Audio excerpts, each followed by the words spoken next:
আসসালামু আলাইকুম, কেমন আছে সবাই? আমরা ২ নাম্বার ক্লাসে চলে আসছি। আমাদের মৌলের পর্যায়বৃত্ত ধর্ম ও রাসায়নিক বন্ধন চ্যাপ্টারের ২ নাম্বার ক্লাস। এইটা আমাদের 0 to Pro সিরিজ আরেকটা আমাদের চালু হয়েছে, যেটার প্রথম ক্লাস গতদিন তোমরা করেছো।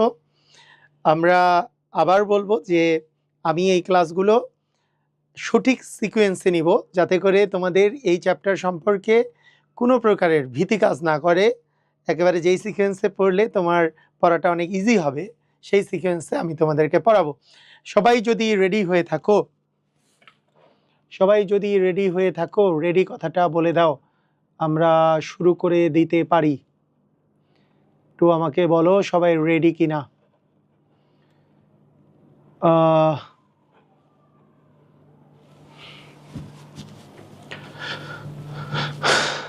সবাই কি রেডি আছি আমরা? রেডি? তো ঠিক আছে, আজকে আমরা পড়ব যেই টপিকগুলো, সেটা হচ্ছে আমরা গতদিন পড়েছি পর্যায় সারণী, এবং পর্যায় সারণী পড়তে গিয়ে আমাদের মৌলের শ্রেণীবিন্যাস পড়েছিলাম। এসপিডিএফ সম্পর্কে কিছুটা ধারণা নিয়েছি, যদিও ব্লক কেমিস্ট্রি আমরা লাস্টে পড়ব, এস সম্পর্কে, পি সম্পর্কে, ডি সম্পর্কে এবং এফ সম্পর্কে, কারণ ওগুলো পড়তে গেলে আমাদের পর্যায়বৃত্ত ধর্ম এবং রাসায়নিক বন্ধন সম্পর্কে ধারণা থাকতে হবে। আর গ্রুপ আর পর্যায় নির্ণয় গতদিন পড়েছি। আজকে আমরা পড়ব হচ্ছে রাসায়নিক বন্ধন যে পার্টটা, এবং রাসায়নিক বন্ধনের অন্যতম ইম্পর্টেন্ট পার্ট আয়নিক বন্ধন, এবং আয়নিক বন্ধনের ক্ষেত্রে আয়নিক যৌগের সমযোজী বৈশিষ্ট্য, অর্থাৎ ফাজানের নীতি, আয়নিক পটেনশিয়াল, এই জিনিসগুলো পড়ব, যেখান থেকে তোমাদের অবশ্যই কোশ্চেন আসবে। আসো আমরা শুরু করি। তো প্রথমত আমাদের যেই জিনিসটা আমাদের থাকবে সেটা হচ্ছে রাসায়নিক বন্ধন। এই জিনিসটা আসলে, এই রাসায়নিক বন্ধন বলতে তুমি কি বুঝো? কোনো একটা অণু অথবা কোনো একটা পদার্থ গঠনের সময় পরমাণুর মধ্যে অথবা অণুর মধ্যে, পরমাণুগুলোর মধ্যে যেই বন্ধনে আবদ্ধ থাকে, সেটা ইলেকট্রন আদান প্রদানের মাধ্যমে হতে পারে, অথবা ইলেকট্রন শেয়ারের মাধ্যমে হতে পারে, অথবা আবেশের মাধ্যমে হতে পারে। তো যে বন্ধনগুলো গঠিত হয় সেগুলোই আমাদের রাসায়নিক বন্ধন। আমাদের অনেক প্রকার রাসায়নিক বন্ধন আমরা পড়েছি। তো প্রধানত আমরা রাসায়নিক বন্ধন যেগুলো পড়েছি, তার মধ্যে এই রাসায়নিক বন্ধনের একটা কথা মাথায় রাখবো আমরা, যে এই রাসায়নিক বন্ধনগুলো কোনো রাসায়নিক বন্ধন অনেক শক্তিশালী হয়, কোনো রাসায়নিক বন্ধন দুর্বল হয়। দেখো, তোমরা দুর্বল বন্ধন আর শক্তিশালী বন্ধন, এগুলোকে তুমি যদি আলাদা করো, যে কোন বন্ধনগুলা মোটামুটি শক্তিশালী, কোন বন্ধনগুলো দুর্বল, এই দুটাকে তোমরা যদি আলাদা করো, তো এই রাসায়নিক বন্ধনের প্রথমত এই দুইটা পার্টকে, যেগুলো হচ্ছে শক্তিশালী বন্ধন, দেখো যেগুলো শক্তিশালী রাসায়নিক বন্ধন, শক্তিশালী রাসায়নিক বন্ধন, এদেরকে অনেক সময় বন্ডও বলা হয়। বন্ডিং, যারা অ্যাকচুয়ালি রাসায়নিক বন্ধন শক্তিশালী, এগুলোকে বলা হয় বন্ডিং। এই বন্ডিংয়ের মধ্যে একটা আছে তোমাদের খুবই পরিচিত আয়নিক বন্ধন হতে পারে, আয়নিক বন্ধন হতে পারে, সমযোজী বন্ধন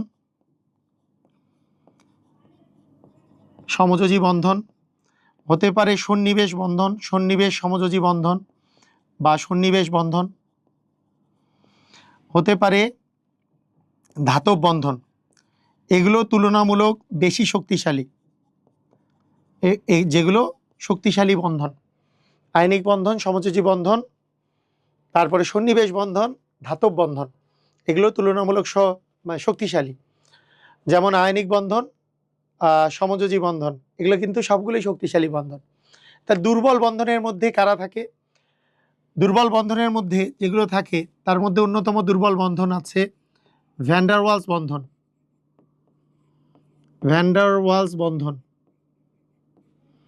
হ্যাঁ, এই অথবা লন্ডন বল বা বিস্তরণ বল, বিস্তরণ বা লন্ডন বল। তারপরে হাইড্রোজেন বন্ধন, হাইড্রোজেন বন্ধন। তারপরে ডাইপোল ডাইপোল বন্ধন ইত্যাদি। আর দিলাম না, আরও অনেকগুলো বন্ধন আছে, এগুলো আমরা পরে পড়ব। এই পার্টগুলো আমরা পরে পড়ব। ডাইপোল ডাইপোল, ডাইপোল আবিষ্ট ডাইপোল, আবিষ্ট ডাইপোল আবিষ্ট ডাইপোল, এটাই লন্ডন বল, এগুলো আমরা পরে পড়ব। তো প্রথমত যেই জিনিসটা আমরা শুরু করলাম সেটা হলো এই যে শক্তিশালী বন্ধনের মধ্যে আমাদের যে আয়নিক বন্ধন যে আছে, শক্তিশালী বন্ধনের মধ্যে যে আমাদের আয়নিক বন্ধন আছে, এই আয়নিক বন্ধন নিয়ে আজকে আমাদের আসলে পড়ালেখা। শক্তিশালী বন্ধনের মধ্যে আমাদের যে পার্টটা আছে সেটা কি? আয়নিক বন্ধন। প্রথমত তোমরা সবাই জানো যে আয়নিক বন্ধন ইলেকট্রন আদান প্রদানের মাধ্যমে নাকি ইলেকট্রন শেয়ারের মাধ্যমে কিভাবে গঠিত হয় বলো তো? আয়নিক বন্ধন কিভাবে গঠিত হয়? ইলেকট্রন আদান প্রদান নাকি ইলেকট্রন শেয়ার? আমি তোমাকে যদি জিজ্ঞেস করি যে আয়নিক বন্ধন কিভাবে গঠিত হয়, বলো।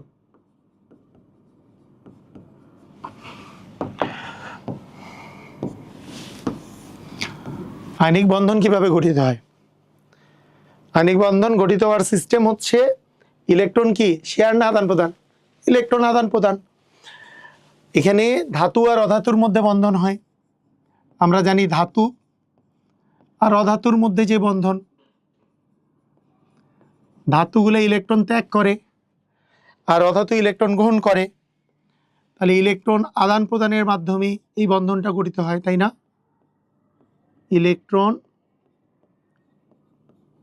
আদান প্রদানের মাধ্যমে এই বন্ধন গঠিত হয়, ইলেকট্রন আদান প্রদানের মাধ্যমে, তাই না? আচ্ছা, মানে ধাতুগুলো ইলেকট্রন কি করে? ত্যাগ করে। ধাতুগুলো ইলেকট্রন ত্যাগ করে ক্যাটায়নে পরিণত হয়। ধাতু ইলেকট্রন ত্যাগ করে কিসে পরিণত হয়? ক্যাটায়নে পরিণত হয়, প্লাস চার্জ। আর অধাতু ইলেকট্রন গ্রহণ করে কিসে পরিণত হয়? অ্যানায়নে পরিণত হয়, তাই না? অ্যানায়নে পরিণত হয়। এই ক্যাটায়ন এবং অ্যানায়ন, এই ক্যাটায়ন এবং অ্যানায়নের মধ্যে এই যে স্থির বৈদ্যুতিক আকর্ষণ বল দ্বারা এরা আসলে একটা আয়নিক যৌগ তৈরি করে, একটা আয়নিক যৌগ তৈরি করে।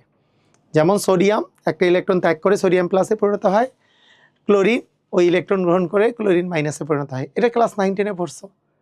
তাহলে Na প্লাস আর Cl মাইনাস মিলে একটা Na প্লাস Cl মাইনাস, আবার Na প্লাস Cl মাইনাস, এইভাবে করে একটা ক্যালাস তৈরি করে।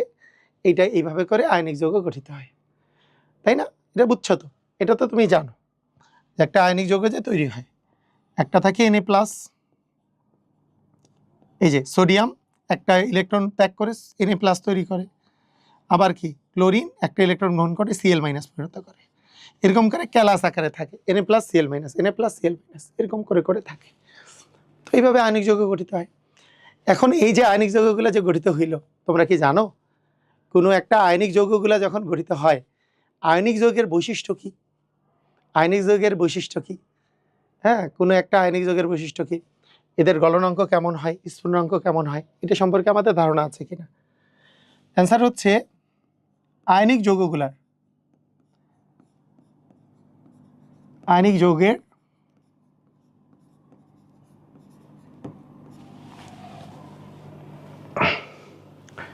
আয়নিক যৌগের কি থাকে?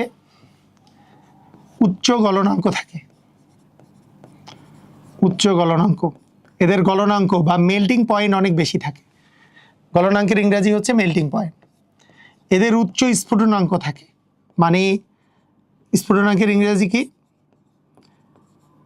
Boiling point. মেল্টিং পয়েন্ট আর বয়লিং পয়েন্ট বেশি থাকে। এদের দ্রাব্যতা বেশি থাকে, পানিতে দ্রাব্যতা এদের বেশি। আয়নিক যৌগগুলা পানিতে সাধারণত বেশি দ্রবণীয়, দ্রাব্যতা বেশি বা বেশি দ্রবণীয় হয়,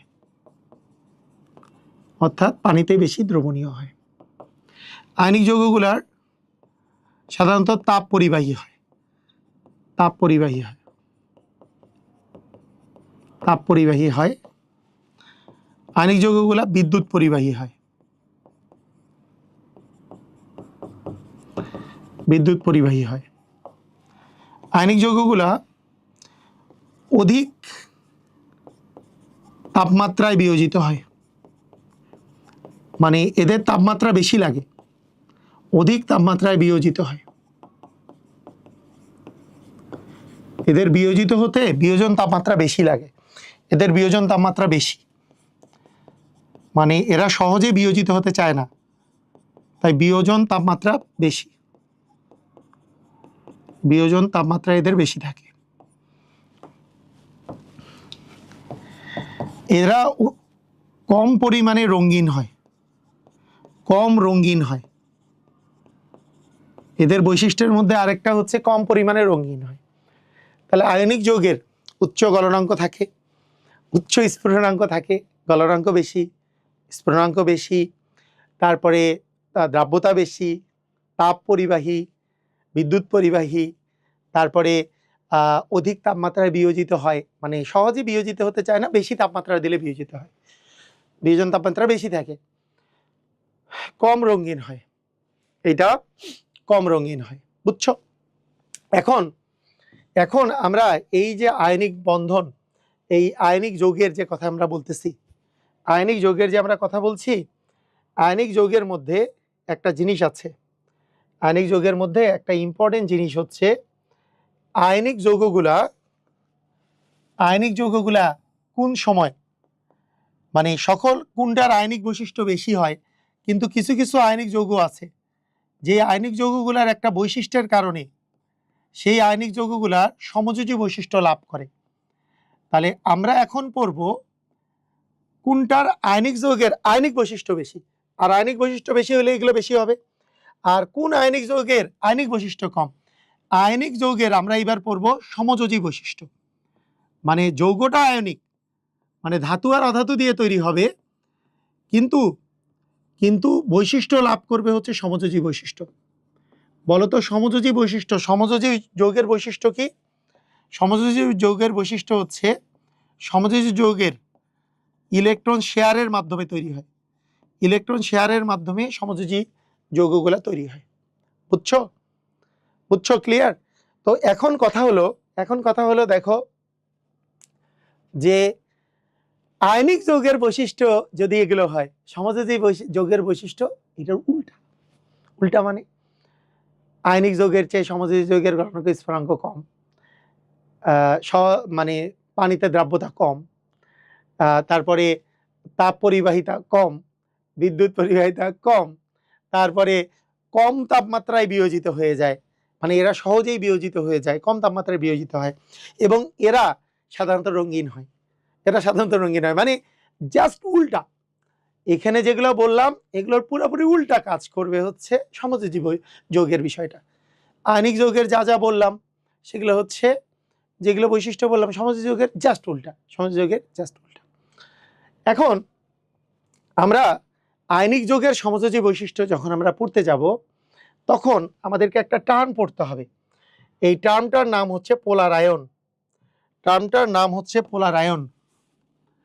বলো, তোমাদেরকে আমি একটা কথা বলি, এখানে একটা টার্ম দেখতেছো, নাম হচ্ছে পোলার আয়ন। এই যে পোলার আয়ন জিনিসটা যে আছে, এই পোলার আয়ন কি এই জিনিসটা আমি এখন বর্ণনা করব। পোলার আয়ন জিনিসটা কি ভালো করে শুনো, আমরা পোলার আয়ন বর্ণনা করব। তার আগে আমি একটা জিনিস জানতে চাই, আরেকটা টার্ম তুমি শিখবা, সেটার নাম হচ্ছে পোলারাইজেশন। তোমার কাছে কি মনে হয়, পোলার আয়ন আর পোলারাইজেশন সেম নাকি আলাদা? কি মনে হয়? তোমরা একটু কমেন্ট করো। পোলার আয়ন এবং পোলারাইজেশন এই দুইটা জিনিস যে আছে, এই দুইটা জিনিস কি তোমার কাছে সেম মনে হয় নাকি আলাদা মনে হয়? সেম নাকি আলাদা? তুমি একটু কমেন্ট করো তো। পোলার আয়ন আবার পোলারাইজেশন, এই দুইটা কি সেম নাকি আলাদা? পোলারায়ন আর পোলারাইজেশন কি মনে হয়, সেম না আলাদা? কমেন্ট করো। হ্যাঁ, সেম না বলছে, সেম না, আলাদা বলছে, আলাদা বলছে, ডিফারেন্ট বলছে। হ্যাঁ, তোমরা মোটামুটি সবাই বলছো ডিফারেন্ট, তোমরা সবাই ভুল বলেছো। যারা বলেছো ডিফারেন্ট তারা ভুল বলেছো। পোলারায়ন যা, পোলারাইজেশন তা। একটা বাংলা একটা ইংরেজি। পোলারায়ন আর পোলারাইজেশন সেম। সবাই আলাদা বলছো কোনো একটা কারণে। আলাদা যেই জিনিসটা, এরকম আলাদা এই একই একই একই টাইপের একটা জিনিস আছে যেটা আলাদা, সেটার নাম হচ্ছে পোলারিটি। পোলারিটি আলাদা। সবসময় মনে রাখবা, পোলারায়ন পোলারায়ন আর পোলারাইজেশন জিনিসটা সেম। একটা বাংলা একটা ইংরেজি। সবাই আলাদা বলছো, খুবই দুঃখজনক ভাবে করে সবাই আলাদা বলছো। হ্যাঁ, আসলে পোলারায়ন বা পোলারাইজেশন জিনিসটা সেম। আলাদা হচ্ছে পোলারিটি, পোলারিটি জিনিসটা হচ্ছে ডিফারেন্ট। বুঝছো? মনে থাকবে, পোলারিটি ডিফারেন্ট, পোলারায়ন যা, পোলারাইজেশনও তাই। ওকে, এখন পোলারায়ন বা পোলারাইজেশন জিনিসটা কি? পোলারায়ন বা পোলারাইজেশন জিনিসটা কি? পোলারায়ন যা, পোলারাইজেশন তা। পোলারায়ন হচ্ছে বাংলা, পোলারাইজেশন ইংরেজি। আচ্ছা, এইটা জিনিসটা হলো এরকম যে এইখানে তোমার কাছে মনে করো একটা ক্যাটায়ন আছে, এটা ক্যাটায়ন, এটা হচ্ছে ক্যাটায়ন, আর এটা হচ্ছে অ্যানায়ন। মনে করো নর্মাল অবস্থায় ক্যাটায়ন আর অ্যানায়ন এমন ছিল। ক্যাটায়ন আর অ্যানায়ন, সাধারণত ক্যাটায়নের চেয়ে অ্যানায়ন বড় হয় দেখতে। হ্যাঁ, ক্যাটায়ন আর অ্যানায়ন দেখতে, অ্যানায়ন সাধারণত বড় হয় ক্যাটায়নের চেয়ে। তো এই যে ক্যাটায়ন যে আছে, এটা হচ্ছে সেই ক্যাটায়ন। দেখো, এটা হচ্ছে ক্যাটায়ন,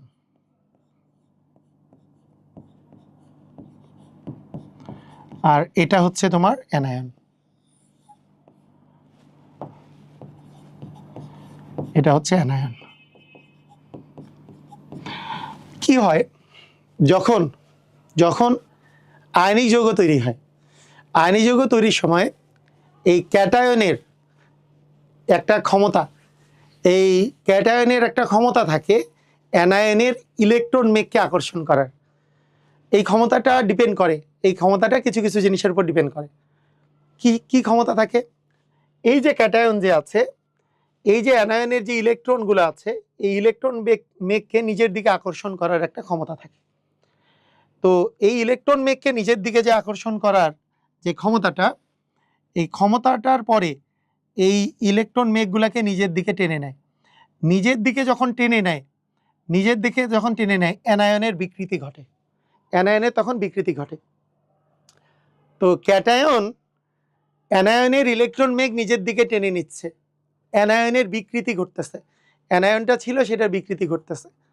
তো বিকৃতি ঘটলে জিনিসটা এরকম হচ্ছে, বিকৃতিটাতে এমন হচ্ছে, এই ক্যাটায়ন কর্তৃক অ্যানায়নের যে বিকৃতি, এটাকেই বলে পোলারায়ন বা পোলারাইজেশন। বুঝছো? মানে ক্যাটায়ন কর্তৃক অ্যানায়নের যে বিকৃতি, এটাকেই বলা হয় পোলারায়ন বা পোলারাইজেশন।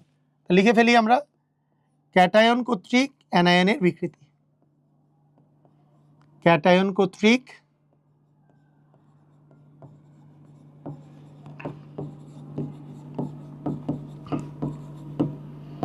অ্যানায়নের বিকৃতিকে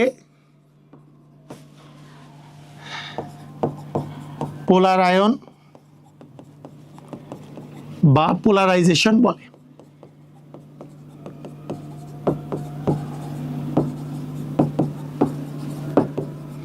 ক্যাটায়ন কর্তৃক অ্যানায়নের বিকৃতিকে পোলারায়ন বা পোলারাইজেশন বলে। ঠিক আছে? মানে ক্যাটায়নগুলো যে আছে, cation positive charge, electron negative, পজিটিভটা নেগেটিভকে টেনে অ্যানায়নের ইলেকট্রন মেঘকে বিকৃতি ঘটায়। ইলেকট্রন মেঘের যে বিকৃতি ঘটাচ্ছে, অ্যানায়নের বিকৃতি যে হচ্ছে, এটাকেই পোলারায়ন বা পোলারাইজেশন বলে, আর কোনো কিছু না। ক্যাটায়ন কর্তৃক অ্যানায়নের বিকৃতিকে পোলারাইজেশন বলে। পারবা না? তোমার যদি কোশ্চেন আসে, ক বা ক্ষয় যদি কোশ্চেন আসে, এই পোলারায়ন কি জিনিস, তুমি কি বলবা? ক্যাটায়ন কর্তৃক অ্যানায়নের বিকৃতিকে, কতে আসলে বলবা ক্যাটায়ন কর্তৃক অ্যানায়নের বিকৃতিকে পোলারায়ন বলে, আর ক্ষতে আসলে ছবি দিয়ে দিবা, এই যে ক্যাটায়ন, এই যে অ্যানায়ন, এই যে বিকৃতি ঘটছে, এই বিকৃতি ঘটে অ্যানায়নের বিকৃতি ঘটছে, অ্যানায়নের বিকৃতি যে ঘটলো, এই যে ইলেকট্রন মেঘটা সরে গেল, এইটা ইলেকট্রন মেঘটা যে সরে গেল, কার দিকে সরে গেল? ক্যাটায়নের দিকে। এটাই হচ্ছে পোলার আয়ন বা পোলারাইজেশন। বুঝছো? এখন দেখো, এই যে বিকৃতি ঘটে ক্যাটায়ন এবং অ্যানায়ন কাছাকাছি এসে শেয়ারের প্রবণতা বেড়ে যায়।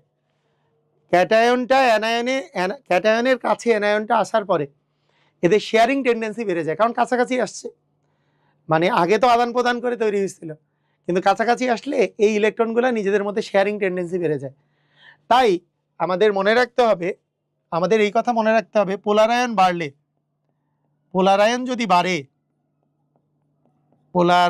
বাড়লে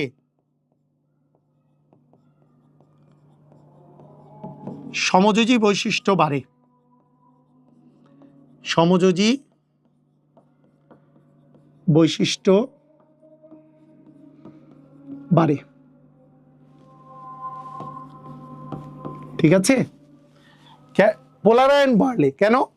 কারণ কাছাকাছি যখন আসতেছে, হ্যাঁ, মানে পজিটিভ চার্জের জন্য ইলেকট্রন মেঘের ঘাটতি হয়। ইলেকট্রন মেঘের যে ঘাটতিটা হচ্ছে অ্যানায়নের, সেইটার ঘাটতির কারণেই তোমার হচ্ছে পোলারায়ন হয়। তাহলে পোলারায়ন যখন হয় কাছাকাছি আসে, তাই এর সমযোজী বৈশিষ্ট্যটা বাড়ে, কারণ কাছাকাছি আসলে শেয়ারিং টেন্ডেন্সি বাড়ে। আর শেয়ার মানেই, আমি তোমাকে বলেছি, শেয়ার মানেই সমযোজী বৈশিষ্ট্য। তার মানে যখন কাছাকাছি আসে তখন কি হয় বলতো? কাছাকাছি আসলে এদের সমযোজী বৈশিষ্ট্য বাড়ে। তাই আমাদেরকে মাথায় রাখতে হবে যে ক্যাটায়ন কর্তৃক অ্যানায়নের বিকৃতিকে পোলারায়ন বলে, এবং পোলারায়ন বা পোলারাইজেশন বাড়লে আমাদের সমযোজী বৈশিষ্ট্য বাড়ে। আর সমযোজী বৈশিষ্ট্য বাড়া মানেই আয়নিক বৈশিষ্ট্য কমা। সমযোজী বৈশিষ্ট্য বাড়া মানে কি? আয়নিক বৈশিষ্ট্য হচ্ছে কমা। তার মানে আয়নিক বৈশিষ্ট্য কমে।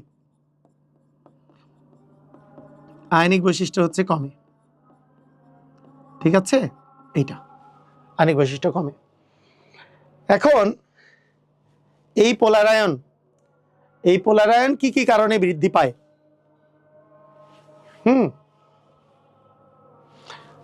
তাহলে আমরা মনে রাখতে পারবো? এটা কারা কারা বুঝছো, ক্লিয়ার হইছো, মনে রাখতে পারবা? ক্যাটায়ন কর্তৃক অ্যানায়নের বিকৃতিকে পোলারায়ন বলে, এইটা একটা। আর হচ্ছে পোলারায়ন কি কারণে বৃদ্ধি, মানে আরেকটা বিষয় হচ্ছে পোলারায়ন বাড়লে সমযোজী বৈশিষ্ট্য বাড়ে, আয়নিক বৈশিষ্ট্য কমে। সবাই মনে রাখতে পারবা না? সবাই মনে রাখতে পারবা, খুবই সহজ। আচ্ছা, এখন কি কারণে পোলারায়ন বাড়ে, কি কারণে পোলারায়ন কমে, কি কারণে পোলারায়ন বৃদ্ধি পায়, এইটা যেই নীতি দিয়ে ব্যাখ্যা করা হয় সেই নীতিটাকে বলা হয় ফাজানের নীতি। যেই নীতি দিয়ে ব্যাখ্যা করা হয় সেটাকে বলা হয় ফাজানের নীতি। মানে পোলারায়ন কি কারণে বৃদ্ধি পায়, পোলারায়ন কি কারণে বৃদ্ধি পায়। ঠিক আছে?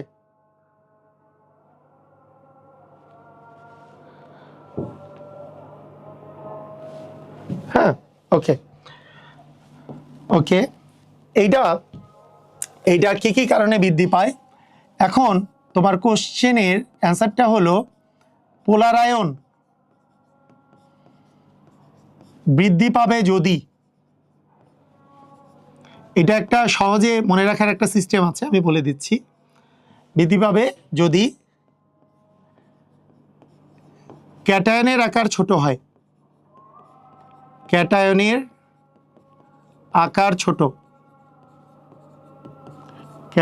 আকার যদি ছোট হয়, এইটা হচ্ছে 1 নাম্বার, ক্যাটায়নের আকার ছোট। 2 নাম্বার, অ্যানায়নের আকার যদি বড় হয়। অ্যানায়নের আকার বড়। 3 নাম্বার, ক্যাটায়ন বা অ্যানায়নের চার্জ যদি বেশি হয়। ক্যাটায়ন বা অ্যানায়নের চার্জ যদি বেশি হয়। এবং 4 নাম্বার, ডি বা এফ অরবিটালে যদি ইলেকট্রন থাকে।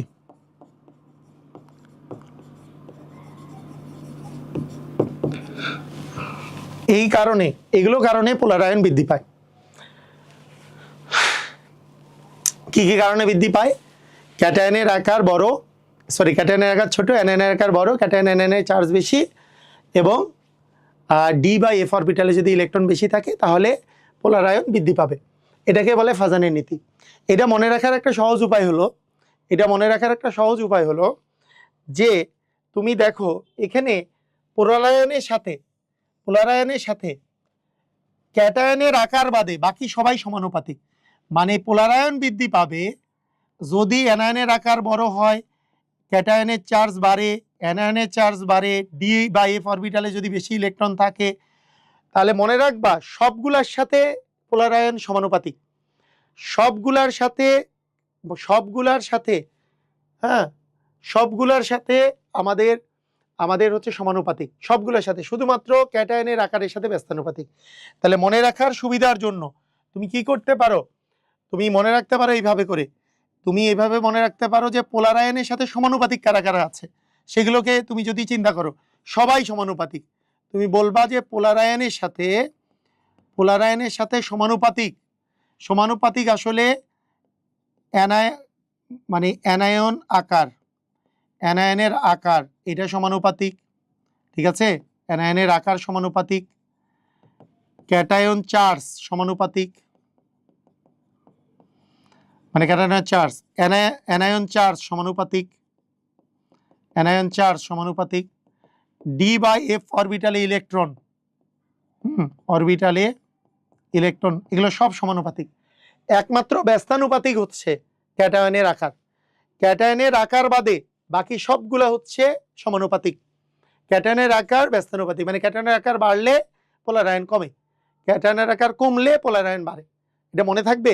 আর বাকি সবগুলোর সাথে সমানুপাতিক সম্পর্ক। অ্যানায়নের আকারের সাথে সমানুপাতিক, অ্যানায়নের আকার বাড়লেও পোলারায়ন বাড়ে, অ্যানায়নের চার্জ ক্যাটায়নের চার্জ বাড়লেও পোলারায়ন বাড়ে, d by f orbital electron বাড়লেও পোলারায়ন বাড়ে। শুধুমাত্র ব্যস্তানুপাতিক হচ্ছে ক্যাটায়নের আকার বাদে বাকিগুলো ব্যস্তানুপাতিক। শুধুমাত্র ব্যস্তানুপাতিক সম্পর্ক পোলারায়নের সাথে ব্যস্তানুপাতিক সম্পর্ক হচ্ছে আমাদের ক্যাটায়নের আকার, ঠিক আছে, ক্যাটায়নের আকারে। তাহলে বুঝতে পারলা যে আমি তোমাদেরকে যে বিষয়টা বললাম যে ফাজানের নীতিতে বিষয়টা পোলারায়ন আসলে বাড়ে নাকি কমে, এই জিনিসটা আসলে বর্ণনা করেছে যে পোলারায়ন কখন বাড়ছে। তো পোলারায়নের কখন বাড়ছে এই জিনিসটা মনে রাখবা যে ক্যাটায়নের আকার বাদে বাকি সব কিছু বাড়লে পোলারায়ন বাড়ে, অ্যানায়নের আকার, অ্যানায়নের চার্জ, ক্যাটায়নের চার্জ, অথবা ডি বা এফ অরবিটালে ইলেকট্রন বাড়লে পোলারায়ন বাড়ে।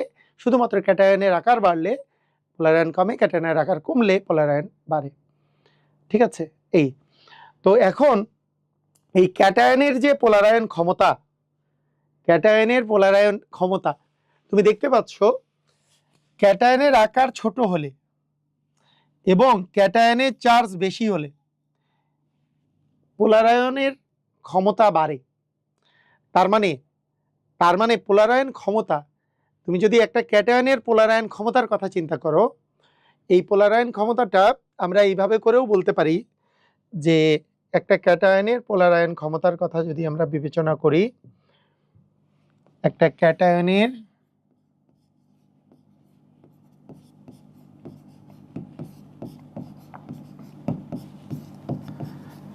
পোলারায়ন ক্ষমতা,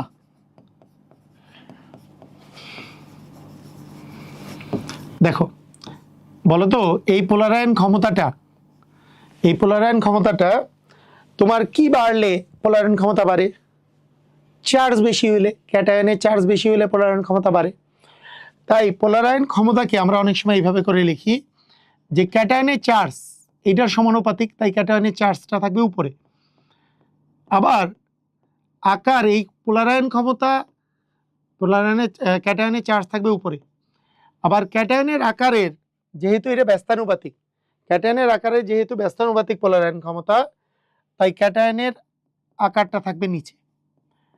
এই ক্যাটায়নের চার্জ বাই ক্যাটায়নের আকার, এটাকে অনেক সময় আমরা এটাকে ক্যাটায়নের পোলারায়ন ক্ষমতা বলে রিপ্রেজেন্ট করি।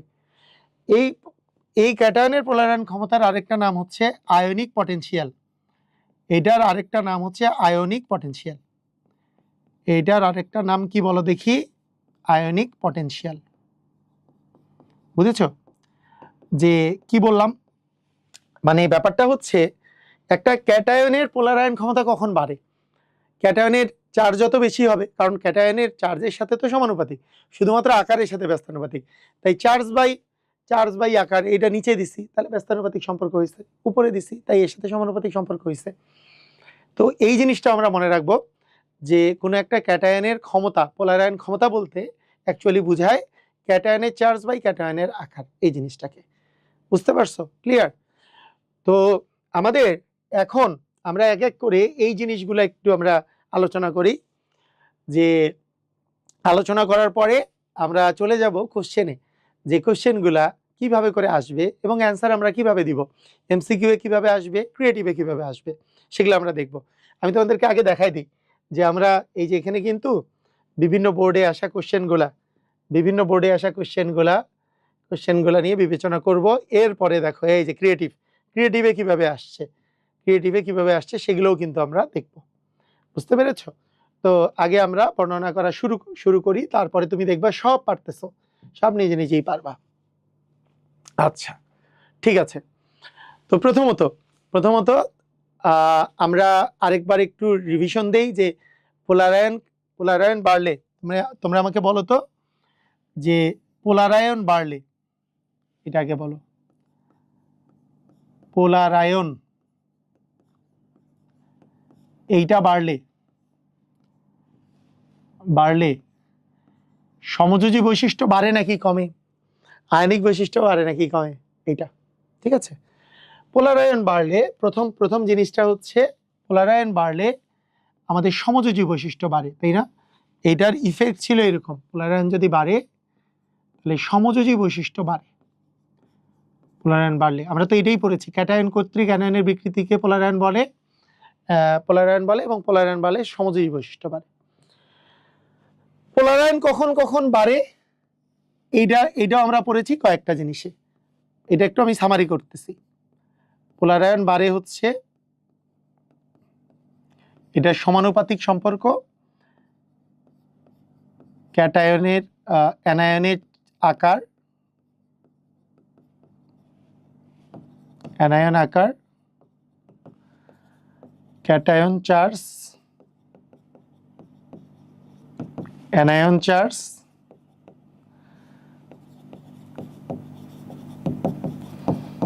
এবং ডি আর এফ অরবিটালে ইলেকট্রন। এই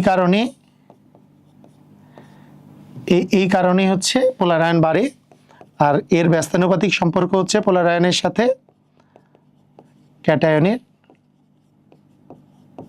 আকার, ক্যাটায়নের আকারের সাথে শুধু ব্যস্তানুপাতিক সম্পর্ক।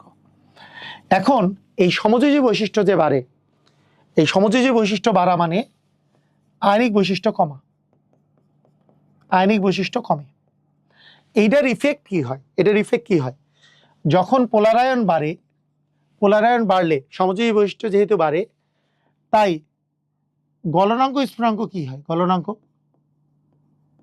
গলনাঙ্ক কমে। পোলারায়ন বাড়লে যেহেতু সমযোজী বৈশিষ্ট্য বাড়ে, আয়নিক বৈশিষ্ট্য কমে, তাই গলনাঙ্ক কমে। স্ফুটনাঙ্ক কি হয়? স্ফুটনাঙ্কও কমে। ওই যে ওগুলোর বিপরীত, ওই যে আয়নিক বৈশিষ্ট্যে যেগুলো ছিল বেশি গলনাঙ্ক বেশি স্ফুটনাঙ্ক, সেটা বিপরীত হয়। এগুলো কম দ্রবণীয় হয়। যত বেশি গলনাঙ্ক স্ফুটনাঙ্ক হয়, যত বেশি পোলারায়ন হয় তাহলে তত কম দ্রবণীয় হয়, কারণ বেশি দ্রবণীয় হবে তো আয়নিক বৈশিষ্ট্য থাকলে, কিন্তু সমযোজী বৈশিষ্ট্য বাড়ে তাহলে কম দ্রবণীয় হবে। কম তাপ পরিবাহী হয়, কম বিদ্যুৎ পরিবাহী হয়। আচ্ছা বলো, মানে যখন আয়নিক বৈশিষ্ট্যের একটা বৈশিষ্ট্য ছিল যে বেশি তাপমাত্রায় বিয়োজিত হয়, তাহলে এইটা হচ্ছে কম তাপমাত্রায় বিয়োজিত হবে,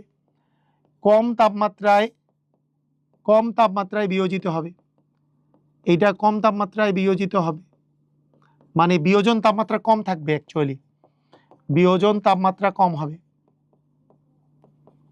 তার মানে এখানে বিয়োজন তাপমাত্রা হবে কম তাপমাত্রায় বিয়োজিত হবে, বিয়োজন তাপমাত্রা কম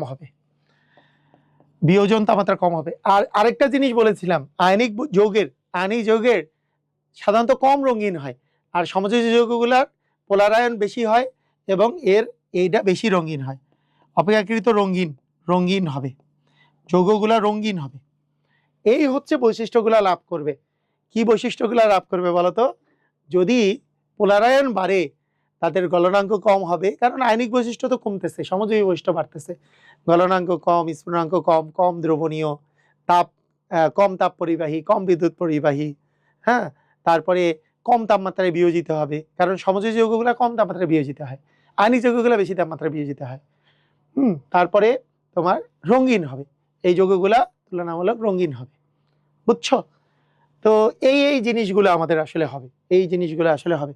ওভারঅল সিচুয়েশন এইটা আমাদের কাছে আছে। তো আমরা একটা কাজ করতে পারি, আমরা যে কাজটা করতে পারি সেটা হলো, হ্যাঁ, এই যে আমরা এই কাজটা করতে পারি যে আমরা ওই পোলারায়ন বৃদ্ধি পায় যদি ক্যাটায়নের আকার নিয়ে যদি আমরা একটু কথা বলি, এই কয়েকটা জিনিস নিয়ে আমরা যদি একটু কথা বলে ফেলি, তাই না? এই কয়েকটা জিনিস নিয়ে আমরা যদি একটু কথা বলি, যেমন প্রথমত ক্যাটায়নের আকার।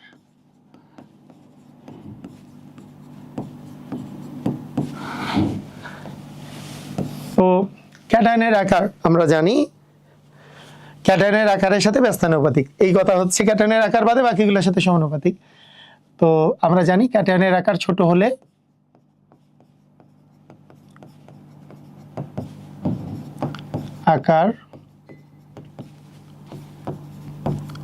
হলে পোলারায়ন বাড়ে।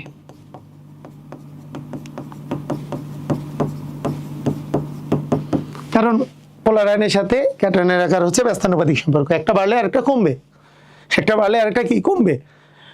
তো এখন ক্যাটায়নের আকার ছোট বড় বিষয়টা কি? মনে করো একই গ্রুপে উপর থেকে নিচে আসতেছে, ধরো তোমাকে আমি বললাম যে lithium chloride, sodium chloride, potassium chloride, rubidium chloride, এরকম এই কয়েকটা যৌগ, কোনটি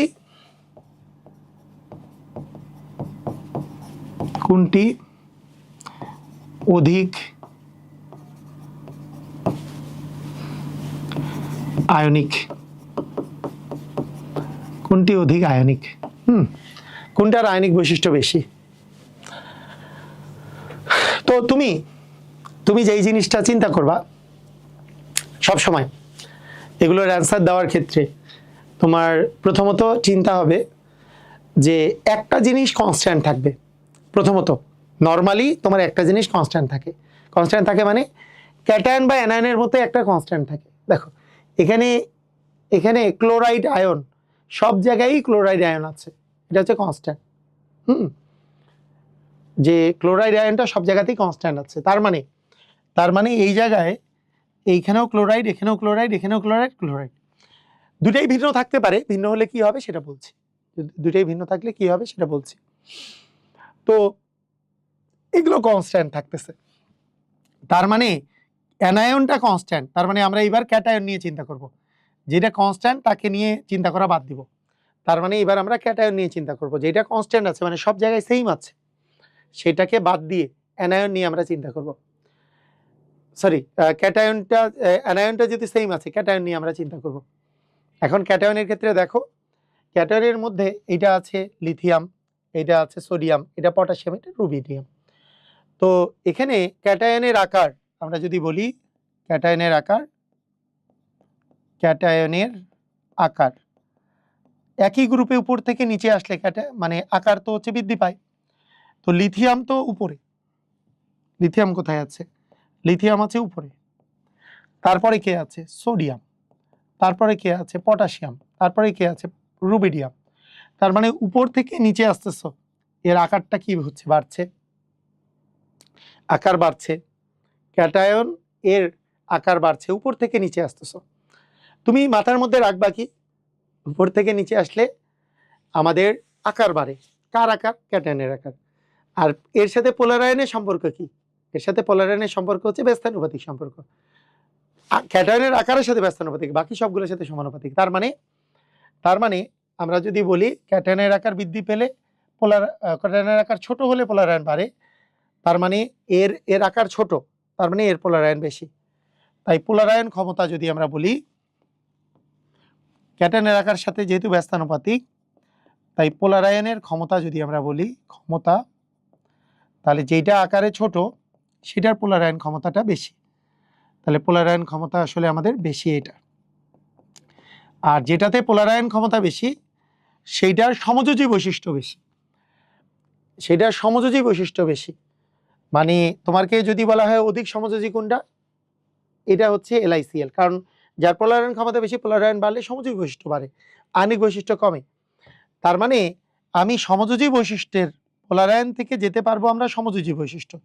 যত পোলার আয়ন ক্ষমতা বাড়বে আলটিমেটলি LiCl এর সমযোজী বৈশিষ্ট্য বেশি NaCl এর চেয়ে, KCl এর আরও সমযোজী বৈশিষ্ট্য কম, RbCl এর আরও কম। তাহলে আমাদের লাস্ট পর্যন্ত আমাদের আসতে হবে কোথায়, আয়নিক যৌগে, মানে আয়নিক বৈশিষ্ট্যে। তাহলে আয়নিক বৈশিষ্ট্য হচ্ছে উল্টা, সমযোজী যৌগের উল্টা হচ্ছে, সমযোজী বৈশিষ্ট্যের উল্টা হচ্ছে আয়নিক বৈশিষ্ট্য। তাহলে আমরা সহজেই বলে দিতে পারবো আয়নিক বৈশিষ্ট্য হচ্ছে কার বেশি। তাহলে তুমি চিন্তা করবা কিভাবে করে, কোন ওয়েতে চিন্তা করবা, এটা খুবই জরুরি। কোন ওয়েতে চিন্তা করতেছ, যে এখানে ক্যাটায়নের আকারটা ভিন্ন ভিন্ন আছে, সবগুলোতে ক্যাটায়নের আকারগুলো ভিন্ন ভিন্ন। অ্যানায়নের আকার তো সেম, অ্যানায়ন তো সেম, অ্যানায়ন সবগুলোতেই সেম, ঠিক আছে? অ্যানায়ন তো সব জায়গাতেই সেম। তো অ্যানায়ন যেহেতু সব জায়গাতে সেম, ক্যাটায়ন নিয়ে যখন চিন্তা করব, ক্যাটায়ন উপর থেকে নিচে আসলে ক্যাটায়নের আকার বাড়তেছে, তাহলে ব্যস্তানুপাতিক সম্পর্ক হইলে পোলার আয়ন ক্ষমতা কমবে। এই যে দেখো, এই যে পোলার আয়ন ক্ষমতা হচ্ছে এর চেয়ে কম, তার চেয়ে কম, তার চেয়ে কম, কারণ আকার বাড়লে পোলার আয়ন ক্ষমতা কমবে, ব্যস্তানুপাতিক সম্পর্ক। তাহলে সমযোজী বৈশিষ্ট্য এর বেশি, যার পোলার আয়ন ক্ষমতা বেশি তার সমযোজী বৈশিষ্ট্য বেশি, আয়নিক বৈশিষ্ট্য কম, উল্টাটা হচ্ছে আয়নিক বৈশিষ্ট্য। এইভাবে করে বর্ণনা করব। এর সাথে বলো তো, এর সাথে এই কোশ্চেনটার সাথে কেউ যদি ইনক্লুড করে দিত, আচ্ছা আয়নিক বৈশিষ্ট্য কার অধিক, এটা না বলে বলতো কোনটি অধিক দ্রবণীয়, কি বলতা? একই কথা, যার আয়নিক বৈশিষ্ট্য বেশি সে বেশি দ্রবণীয়। তোমাকে যদি বলতো কে তাপ এবং বেশি বিদ্যুৎ পরিবাহী, তাপ ও বিদ্যুৎ পরিবাহী কে, বলতে পারতা কি পারতা না, বলো? পারতা। কে তাপ এবং বিদ্যুৎ পরিবাহী, তাহলে বলতে উপর থেকে নিচে। কোনটি কম তাপমাত্রায় বিয়োজিত হয়, কোনটি বেশি তাপমাত্রায় বিয়োজিত হয়, এটাও তুমি বলে দিতে পারতা। যেগুলো আয়নিক যৌগ সেগুলো বেশি তাপমাত্রায় বিয়োজিত হয়, সব বৈশিষ্ট্য কিন্তু এখান থেকে তুমি বলে দিতে পারবা। তোমাদের যে কোনো দুইটা কোশ্চেন দুইটা জায়গা থেকে এগুলো এভাবে করে কোশ্চেনগুলো আসবে। আমি একটা একটা করে বলতেছি, কিন্তু একটু পরে সবগুলাকে কমনলি তুমি কিভাবে করে বলতে পারবা, এটা তুমি ইজিলি দেখো, ইজিলি পারবা, নিজেই পারবা, সবকিছু নিজেই পারবা। এটা গেল ক্যাটায়নের আকার। একটা করে বর্ণনা দিচ্ছি ক্যাটায়নের আকার।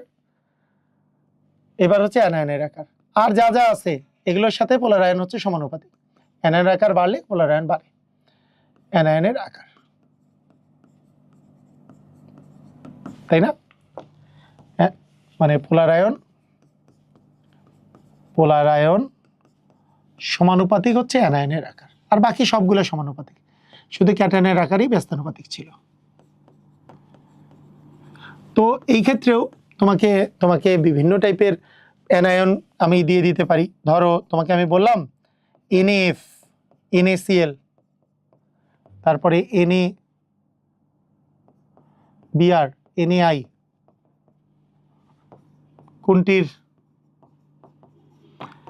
কোনটির গলনাঙ্ক বেশি বললাম, ধরো কোনটির গলনাঙ্ক বেশি, বলো কিভাবে করে চিন্তা করবা, কিভাবে চিন্তা করবা বলো? চিন্তা করার সিস্টেমটা কি হবে? সিস্টেমটা হবে যে প্রথমে তুমি চিন্তা করবে যে ক্যাটায়নগুলো সেম। দেখো এই যে ক্যাটায়নগুলো সেম, সবগুলোতে সোডিয়াম হচ্ছে ক্যাটায়ন, যেটা সেম সে তাকে নিয়ে আমার চিন্তা নেই। কোনটা আলাদা? অ্যানায়নগুলা। তো অ্যানায়নের মধ্যে কি আছে? অ্যানায়নের মধ্যে আছে ফ্লোরিন, ফ্লোরাইড, তাই না? তাহলে এটা আছে F-, এটা Cl-, অ্যানায়নগুলো আলাদা। এখন অ্যানায়নগুলার যে আকারগুলার যদি তুমি চিন্তা করো, এই অ্যানায়নের আকার যদি তুমি চিন্তা করো, তাহলে ফ্লোরিনের নিচে আছে ক্লোরিন, তার মানে আকার ক্লোরিনের বড়, ব্রোমিনের আরো বড়, আয়োডিনের আরো বড়, উপর থেকে নিচে আসলে আকার বৃদ্ধি পায়। আকারের সাথে অ্যানায়নের আকারের সাথে তো পোলার আয়ন সমানুপাতিক, তার মানে পোলার আয়নে কোনো সমস্যা নাই, পোলার আয়ন জাস্ট সেম, এখানেও যা আছে তাই, পোলার আয়ন এখানেও বৃদ্ধি পাচ্ছে, ঠিক আছে, পোলার আয়ন বেশি হবে। পোলার আয়ন যদি বেশি হয় তাহলে কি হবে, তাহলে আমাদের সমযোজী বৈশিষ্ট্য বাড়ে, সমযোজী বৈশিষ্ট্য সেম, আয়নিক বৈশিষ্ট্য কমে। তার মানে NaF এর চেয়ে হ্যাঁ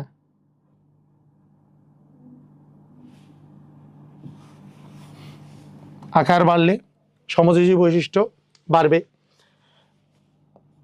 তারপরে NaBr, এগুলোর সমযোজী বৈশিষ্ট্য বেশি। তাহলে আয়নিক বৈশিষ্ট্যের বেলা কি হবে, আয়নিক বৈশিষ্ট্য, যার আয়নিক বৈশিষ্ট্য বেশি তার গলনাঙ্ক স্ফুটনাঙ্ক বেশি। তার মানে আয়নিক বৈশিষ্ট্য বা গলনাঙ্ক, তুমি যদি বলো আয়নিক বৈশিষ্ট্য বা গলনাঙ্ক, আয়নিক বৈশিষ্ট্য অথবা গলনাঙ্ক, আয়নিক বৈশিষ্ট্য যার বাড়বে তার গলনাঙ্ক স্ফুটনাঙ্ক বেশি। তার মানে সমযোজী বৈশিষ্ট্যের উল্টা, তার মানে সমযোজী বৈশিষ্ট্যের উল্টা, তাদের গলনাঙ্ক স্ফুটনাঙ্ক বেশি হবে, তাই না? বিষয়টা এরকম। তাহলে আমাদের সিস্টেমেটিক ওয়েতে যদি আমরা যাই, এই জিনিসগুলো কিন্তু কোনো সমস্যাই না। মানে তুমি চিন্তা করবা পোলার আয়ন ক্যাটায়নের আকার বাদে বাকিগুলোর সাথে সমানুপাতিক, ক্যাটায়নের আকারের সাথে ব্যস্তানুপাতিক, আর সব পোলার আয়ন বাড়লে সমযোজী বৈশিষ্ট্য বাড়ে, আয়নিক বৈশিষ্ট্য কমে, এই তো। আর সমযোজী যৌগে মানে আয়নিক যৌগের যে বৈশিষ্ট্যগুলো আছে ওগুলো মাথায় রাখলেই শেষ, সবই পারবা। দেখো আমরা কোশ্চেন প্র্যাকটিস করলেই বুঝতে পারবা। এরপরে চার্জ, ক্যাটায়ন বা অ্যানায়নের চার্জ।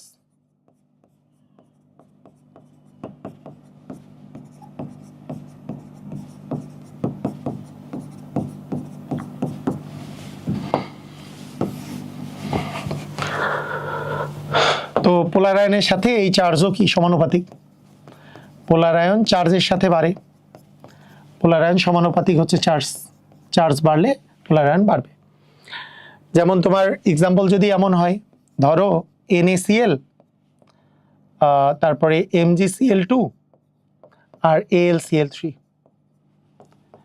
কোনটি অধিক সমযোজী, অধিক সমযোজী, ঠিক আছে, কোনটা অধিক সমযোজী? তো তুমি কি করবা, প্রথমত দেখবা যে Cl তো সেম, এরপরে তুমি বলবা যে এখানে তো ক্যাটায়ন যে আছে বাম থেকে ডানে গেলে চার্জ, এর চার্জ হচ্ছে +1, এর চার্জ হচ্ছে +2, 2+ চার্জ, এর হচ্ছে +3 চার্জ, 3+ চার্জ।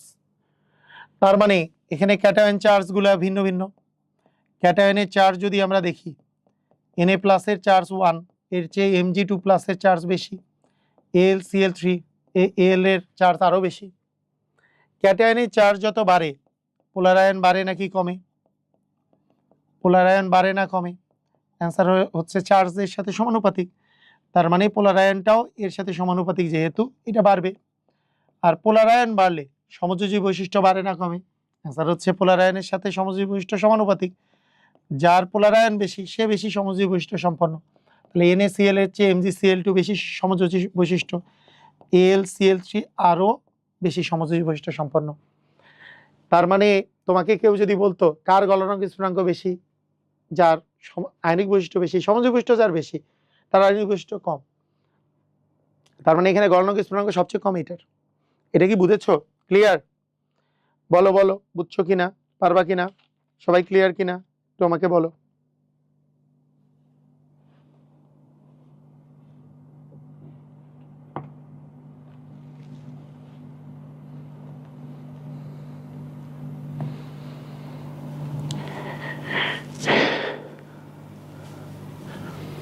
বুঝছো? ক্লিয়ার?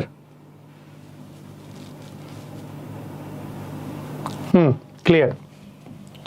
আচ্ছা এখন শোনো, আরেকটা জিনিস হচ্ছে ডি এবং এফ অরবিটালে ইলেকট্রন, ডি আর এফ অরবিটালে যদি ইলেকট্রন থাকে, ডি এফ অরবিটালে যদি ইলেকট্রন থাকে, এফ অরবিটালে ইলেকট্রন যদি থাকে তাহলে তার পোলার আয়ন বৃদ্ধি পায়, তার পোলার আয়ন বৃদ্ধি পায়, এটারও সাথে সমানুপাতিক সম্পর্ক।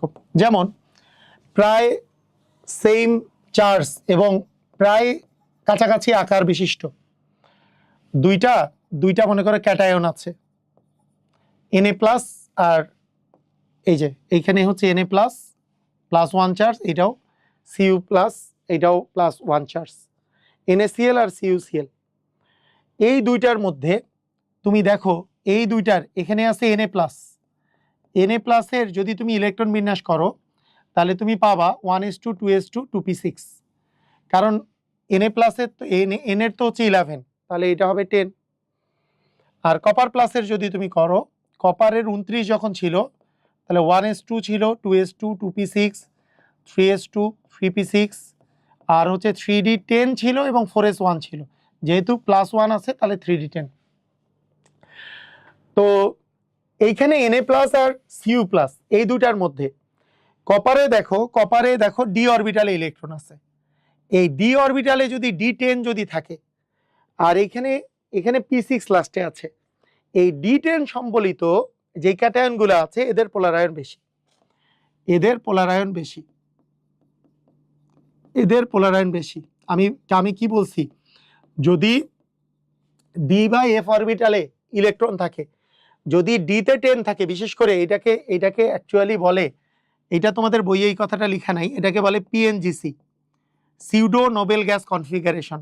পিএনজিসি সিউডো, পি দিয়ে সিউডো নোবেল গ্যাস কনফিগারেশন, মানে ছদ্ম নোবেল গ্যাস কনফিগারেশন যদি পায়, মানে লাস্টে যদি D10 হয়, D10 যদি হয় তাহলে তাদের পোলারাইজেশন অনেক বৃদ্ধি পায়, এরা অনেক বেশি সমযোজী বৈশিষ্ট্য সম্পন্ন হয়, এদের দ্রাব্যতা অনেক হ্রাস পায়।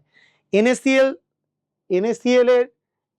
এর যে দ্রাব্যতা, যেই তুলনায় দ্রাব্যতা, তার তুলনায় CuCl এর দ্রাব্যতা অনেক কম, এর আয়নিক বৈশিষ্ট্য অনেক কম, এর সমযোজী বৈশিষ্ট্য অনেক বেশি, কারণ এর পোলারায়ন অনেক বেশি।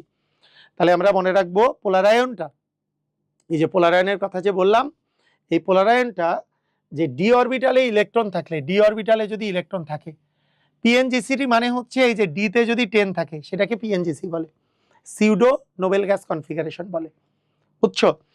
তো এই ধরনের যৌগগুলার অনেক বেশি পরিমাণে পোলারায়ন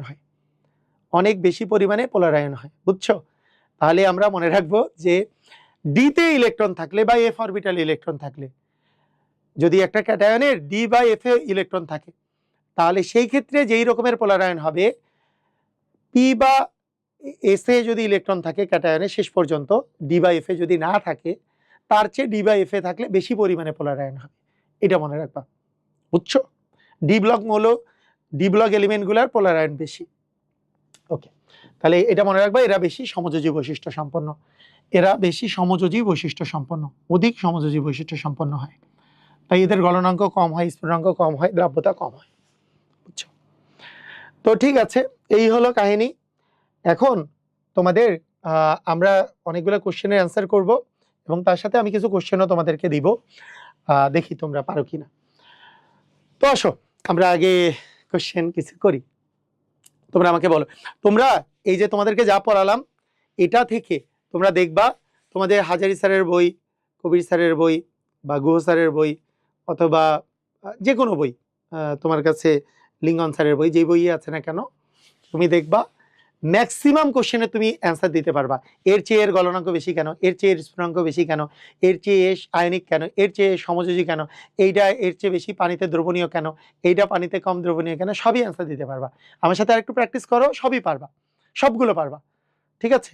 প্রথম কোশ্চেন বলো, পোলারায়নের সাথে কোন যৌগগুলো সম্পর্কিত? পোলারায়ন বা পোলারাইজেশনের সাথে কোনটা সম্পর্কিত?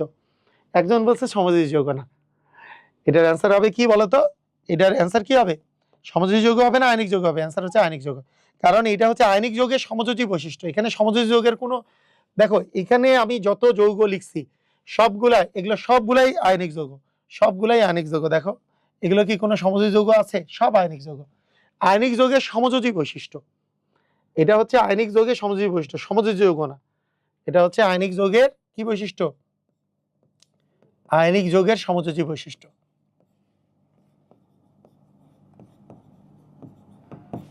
আমি কিছু জায়গায় দেখেছি, কিছু জায়গায় এই কোশ্চেনটার অ্যান্সার ভুল দেওয়া আছে, কিছু বইয়ের মধ্যে এই কোশ্চেনটার অ্যান্সার ভুল দেওয়া আছে, এটা কিন্তু আয়নিক যৌগের সমযোজী বৈশিষ্ট্য, ঠিক আছে? ক্লিয়ার? ওকে, কোনটার পোলারায়ন ক্ষমতা বেশি? হ্যাঁ, কোনটার পোলার আয়ন ক্ষমতা বেশি। বলো কিভাবে করে বের করবা? দেখো একই গ্রুপের মধ্যে, এগুলো একই গ্রুপের মধ্যে আছে।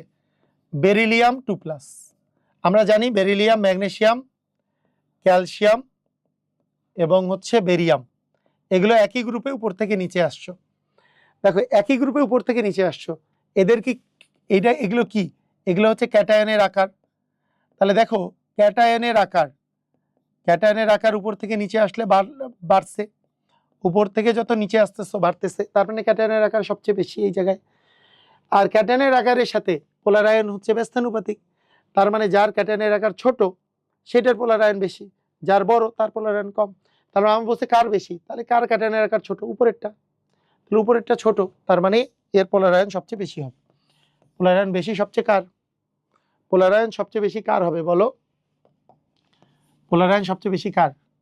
বেরিলিয়াম।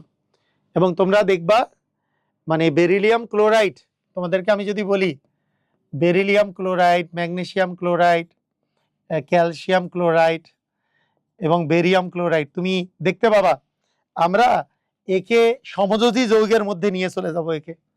এর এমনই সমযোজী বৈশিষ্ট্য সম্পন্ন, অ্যাকচুয়ালি বেরিলিয়ামের মধ্যে আয়নিক বন্ধন না হয়ে এরকম করে ইলেকট্রন শেয়ার করে এরাও মূলত সমযোজী বন্ধন তৈরি করে। বেরিলিয়ামের এতই বেশি পোলারাইজেশন, এটার আকার ছোট, চার্জ বেশি, এতই বেশি পোলারায়ন বা পোলারাইজেশন, ওর বন্ধনগুলো মূলত শেয়ারের মাধ্যমেই তৈরি হয়। এই জন্য একে আমরা দেখবা সংকরায়ন করে ফেলবো। সংকরায়ন শুধুমাত্র সমযোজী যৌগের হয়, এগুলো সংকরায়ন হবে না, এগুলো তো আয়নিক যৌগ। কিন্তু বেরিলিয়াম ক্লোরাইডে কে দেখবা যে ওই দিকে নিয়ে চলে গেছি আমরা, বুঝতে পারছো? তো এটা জিনিস মাথায় রেখো, এটা কিন্তু এর পোলারায়ন বেশি, সেই জন্য সমযোজী বৈশিষ্ট্য সম্পন্ন হবে। কোনটিতে অধিক পোলারায়ন ঘটে? কোনটিতে অধিক পোলারায়ন ঘটবে? তো দেখো এখানে আমাদের দেখাই যাচ্ছে চার্জ বেশি, এই যে চার্জ বেশি, এটা যেহেতু চার্জ বেশি তার মানে পোলারায়ন বেশি হবে। এটার +2 চার্জ, +2 চার্জ, এটা +1, এটা +3, এটা +2, +3 চার্জ, পোলারায়ন বেশি হবে, তাই না? আচ্ছা এবার দেখো এগুলোর মধ্যে বলো, এগুলোর মধ্যে কি হবে? অ্যালুমিনিয়াম, যদিও আই এর মতো দেখাচ্ছে, এটা কিন্তু অ্যালুমিনিয়াম, হ্যাঁ এগুলো কিন্তু Al। আচ্ছা যাই হোক, AlF3, AlCl3, AlBr3, AlI3, এটা কিন্তু Al, হ্যাঁ AlI3। কোনটি বেশি আয়নিক? দেখো আয়নিক হওয়ার জন্য আমরা জানি যে আয়নিক হওয়ার জন্য তুমি চিন্তা করবা কি, এখানে ক্যাটায়নগুলো সেম, অ্যানায়নগুলো আলাদা। ক্যাটায়নগুলো সেম, অ্যানায়নগুলো আলাদা। অ্যানায়নের ক্ষেত্রে পোলারায়ন, দেখো পোলারায়ন কি হয়? অ্যানায়নের ক্ষেত্রে পোলারায়ন কি হয়? অ্যানায়নের ক্ষেত্রে মানে ক্যাটায়নের আকার বাদে সবারই সাথে সমানুপাতিক সম্পর্ক। তার মানে অ্যানায়নের আকার যত বাড়বে পোলারায়ন বাড়বে, তার মানে পোলারায়ন বাড়লে তো সমযোজী বৈশিষ্ট্য হবে, তাহলে পোলারায়ন কম হবে কার? যার আকার ছোট, তার পোলারায়ন কম, বেশি আয়নিক। তার মানে AlF3 হচ্ছে বেশি আয়নিক। আচ্ছা একটা তোমাদেরকে মজার শর্টকাট দেখাই, মজার শর্টকাট বলি, ভালো লাগবে। সবচেয়ে ভালো সমযোজী, সবচেয়ে ভালো আয়নিক যৌগ, যদি ভালো আয়নিক যৌগ তৈরি করতে চাও, ভালো আয়নিক যৌগ যদি পেতে চাও, আয়নিক যৌগের জন্য কি লাগে? ক্যাটায়ন লাগে, আরেকটা কি লাগে? অ্যানায়ন লাগে। এটার একটা শর্টকাট হলো, একটা মানে পর্যায় সারণীতে তুমি যত বাম পাশে যাবা এবং যত নিচে যাবা তত ভালো ক্যাটায়ন পাবা। তার মানে ভালো ক্যাটায়ন পাওয়া যাবে বামে নিচে, যত বামে যত নিচে তত ভালো ক্যাটায়ন পাবা, এবং যত ডানে যত উপরে যাবা তত ভালো অ্যানায়ন পাবা। যত ডানে যত উপরে, মানে ডানে উপরে ভালো অ্যানায়ন পাবা। কিসের ক্ষেত্রে বলো তো? ভালো আয়নিক যৌগ তৈরি করার ক্ষেত্রে। যেমন তোমাকে আমি যদি বলি সবচেয়ে ভালো ক্যাটায়ন পাবা সবচেয়ে বামে সবচেয়ে নিচে, পর্যায় সারণীতে সবচেয়ে বামে সবচেয়ে নিচে কে আছে? সবচেয়ে বাম দিকে গ্রুপ 1, গ্রুপ 1 এ সবচেয়ে নিচে আছে ফ্রান্সিয়াম। তার মানে ফ্রান্সিয়াম যে আছে ফ্রান্সিয়ামের ক্যাটায়ন হিসাবে সবচেয়ে ভালো। নিষ্ক্রিয় গ্যাস বাদে সবচেয়ে ডানে সবচেয়ে উপরে কে আছে? ফ্লোরিন আছে, এই অ্যানায়ন হিসাবে সবচেয়ে ভালো। এই দুইটা মিলে ফ্রান্সিয়াম ফ্লোরাইড হচ্ছে সবচেয়ে ভালো। ফ্রান্সিয়াম ফ্লোরাইড হচ্ছে সবচেয়ে ভালো আয়নিক যৌগ। সবচেয়ে ভালো আয়নিক যৌগ হবে ফ্রান্সিয়াম ফ্লোরাইড। ফ্রান্সিয়াম যেহেতু তেজস্ক্রিয় তাই সিজিয়াম ফ্লোরাইড হতে পারে। মানে দুইটাই অপশন থাকলে ফ্রান্সিয়াম ফ্লোরাইড দিব, না থাকলে সিজিয়াম ফ্লোরাইড দিব। তাই ফ্রান্সিয়াম ফ্লোরাইড, সিজিয়াম ফ্লোরাইড এরা সবচেয়ে ভালো আয়নিক যৌগ। বুঝছো? ক্যাটায়ন হিসাবে যত বামে যত নিচে থাকবে তত আয়নিক যৌগ ভালো হবে, আয়নিক বৈশিষ্ট্য ভালো থাকবে। অ্যানায়ন হিসেবে যত ডানে যত উপরে যাবে আয়নিক বৈশিষ্ট্য ভালো থাকবে। তো এগুলো এই শর্টকাটটা জানলে এই কোশ্চেনের অ্যান্সার আর একটু তাড়াতাড়ি দেওয়া যায়। যে এখানে তো অ্যানায়ন, তাই অ্যানায়ন তো ডানে উপরে ভালো, এরা তো সবাই গ্রুপ 17 আছে, তার মধ্যে উপরে কে আছে? ফ্লোরিন, তাহলে ভালো হচ্ছে আয়নিক যৌগ হচ্ছে ফ্লোরিনের। বুঝছো? ক্লিয়ার? এটা হচ্ছে সবচেয়ে ভালো। এটা সবচেয়ে ভালো কেন? কারণ এইখানে ফ্লোরিনটা তো সবচেয়ে উপরে। Fluorine, chlorine, bromine, iodine anion হিসাবে যেটা উপরে থাকবে সেটা ভালো। অ্যানায়নের উপরের গুলা ভালো। বুঝতে পারছো? অ্যানায়নের উপরের গুলা ভালো, ক্যাটায়নের নিচের গুলা ভালো। বামে নিচে ক্যাটায়ন ভালো, ডানে উপরে অ্যানায়ন ভালো। বুঝতে পারছো? আয়নিক যৌগের ক্ষেত্রে, আয়নিক যৌগের এই জিনিসটা মাথায় রাখবা। এটা মাথায় রাখলে সুবিধা হবে। পারবা? মাথায় রাখতে পারবা? বলো। নাও, যদি মাথায় রাখতে পারো, নিচের কোনটি অধিক সমযোজী বৈশিষ্ট্য সম্পন্ন? সমযোজী মানে কম আয়নিক হইতে হবে। তাহলে ডানে উপরে গেলে তো ভালো আয়নিক, মানে এখানে ক্যাটায়ন তো সেম, ক্যাটায়ন সেম, অ্যানায়ন ডানে উপরে গেলে ভালো আয়নিক। তাহলে নিচে কম আয়নিক, নিচে কে আছে? Fluorine, chlorine, bromine, iodine. Iodine কম আয়নিক, কম আয়নিক মানে অধিক সমযোজী বৈশিষ্ট্য সম্পন্ন। এইভাবে করে অ্যান্সার করা যাবে। পারবা? এইভাবে পারা যাবে? ক্লিয়ার? বুঝেছো? পারবা? বলো বলো বলো, পারবা কিনা?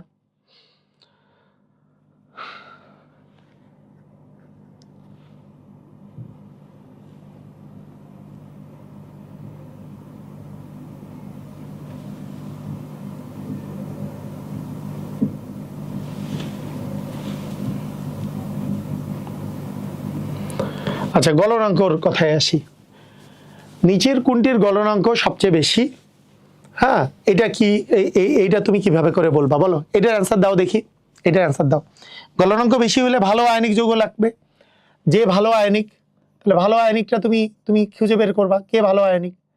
বলো, ভালো আয়নিক কে? যার ভালো আয়নিক বৈশিষ্ট্য যার বেশি সেটাই বেশি হবে।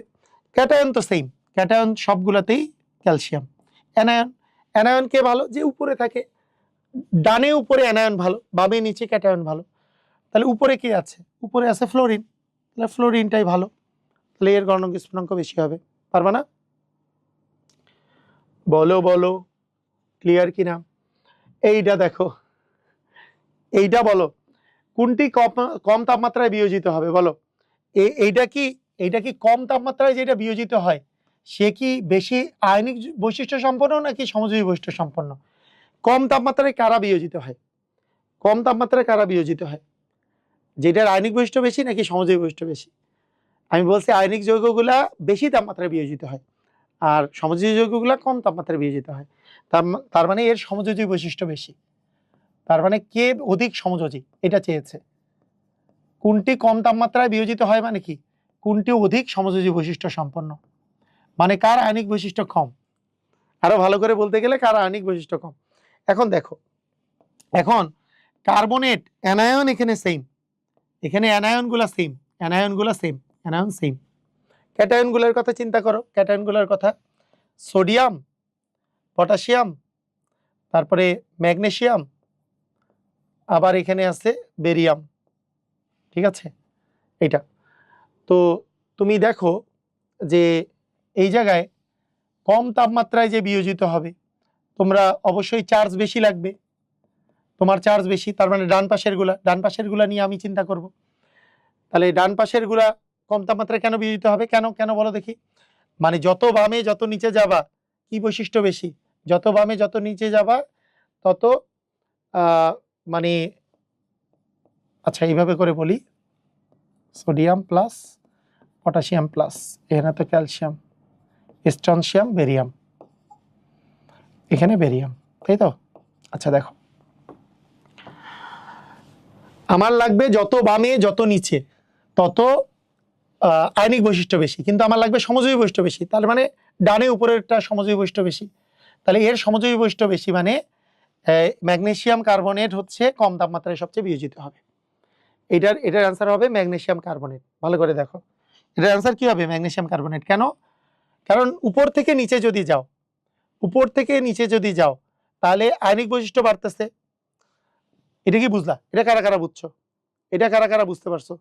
এটা কারা কারা বুঝতে পারছো? এটা যদি না বুঝতে পারো আরেকবার দেখো, ভালো করে খেয়াল করো। এখানে তোমার কে কে আছে? সোডিয়াম প্লাস আছে, পটাশিয়াম প্লাস আছে, ম্যাগনেসিয়াম 2 প্লাস আছে, আর বেরিয়াম 2 প্লাস আছে। তো তুমি জানো ক্যাটায়ন হিসেবে ভালো হচ্ছে বামে নিচে, তাহলে যত বামে যাবা যত নিচে যাবা ক্যাটায়ন হিসেবে ভালো। কিন্তু আমার লাগবে ক্যাটায়ন হিসেবে ভালো মানে ভালো আয়নিক যৌগ তৈরি করবে, কিন্তু আমার লাগবে কে ভালো সমযোজী যৌগ তৈরি করবে, কারণ কম তাপমাত্রায় বিয়োজিত হবে সমযোজী যৌগগুলা। তাহলে তুমি কি করবা? তুমি এখন সাজাও।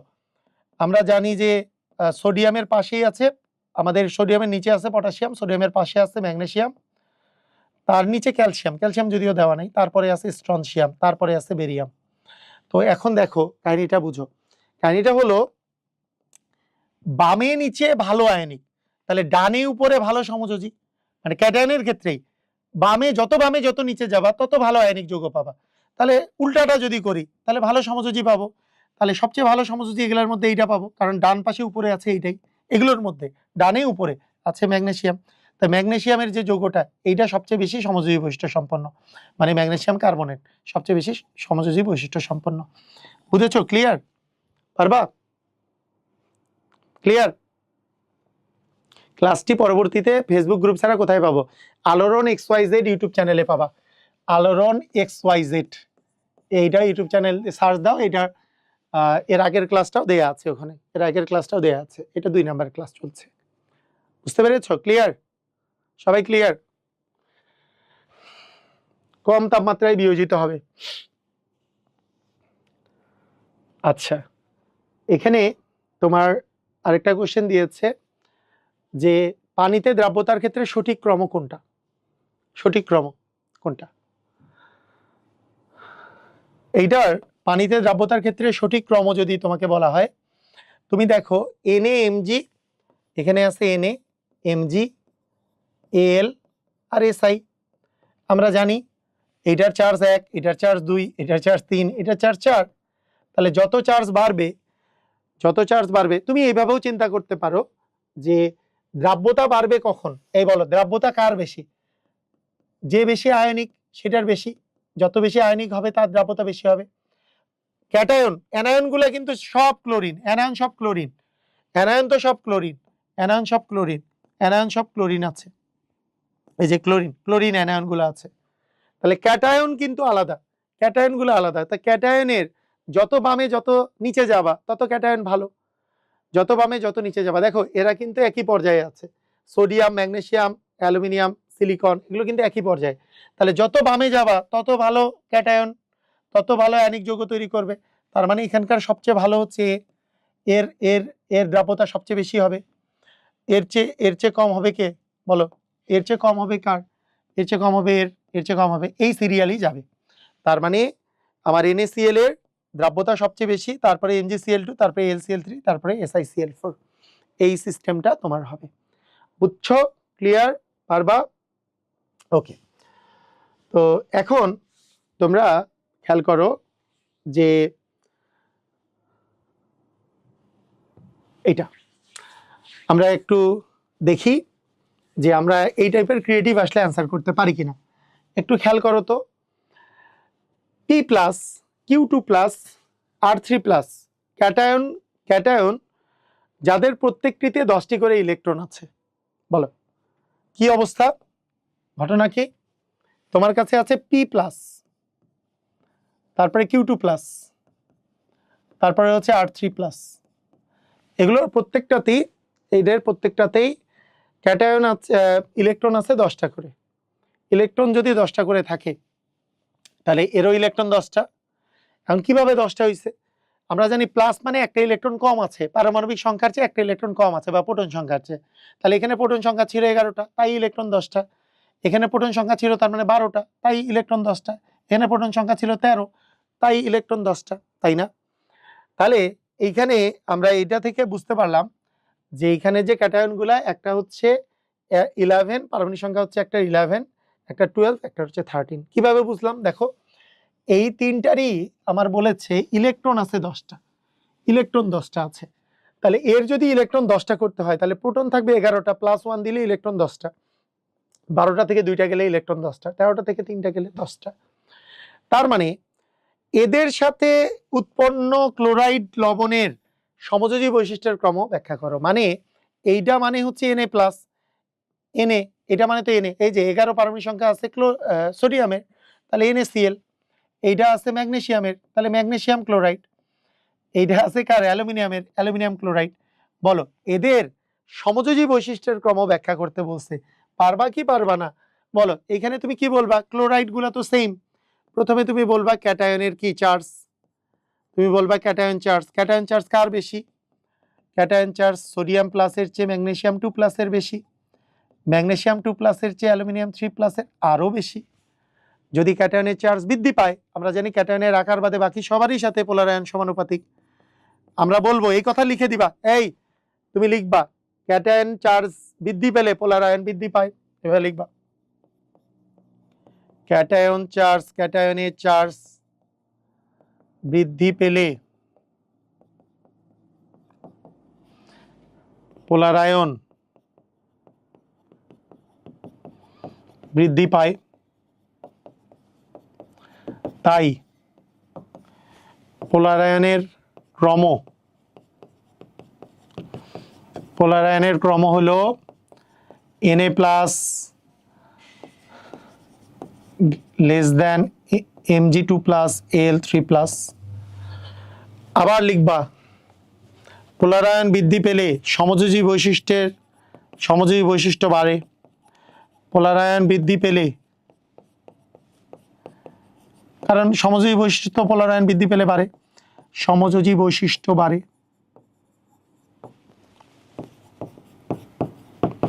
সমযোজী বৈশিষ্ট্য বাড়ে, তাই সমযোজী বৈশিষ্ট্যের ক্রম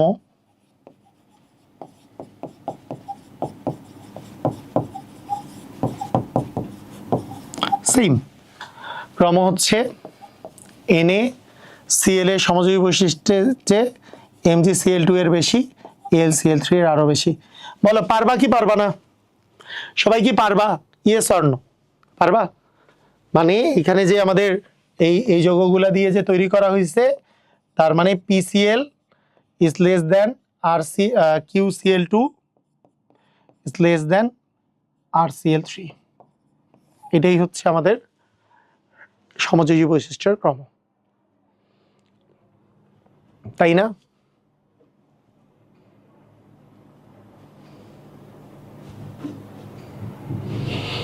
চার্জ দিলে, চার্জের মানে চার্জ এবং আকার দুটাই থাকলে চার্জ দিয়ে ব্যাখ্যা করা হয়, বুঝছো?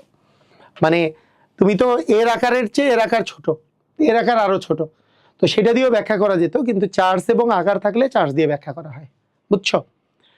মানে চার্জ এবং আকার যদি থাকে তাহলে কোনটা দিয়ে ব্যাখ্যা করবা বলো? চার্জ এবং আকার দুটাই থাকলে আকার দিয়ে ব্যাখ্যা করবা।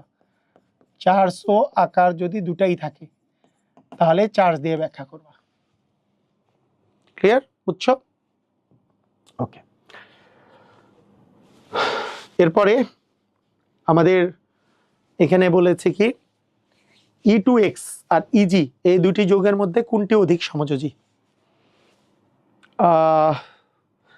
দেখো, এখানে আছে নিয়ন দিয়ে 3s কি দেওয়া আছে আমি জানি না, 3s কি 1? আচ্ছা, 3s1 এ দিলাম। নিয়ন দিয়ে 3s1 মানে হচ্ছে সোডিয়াম।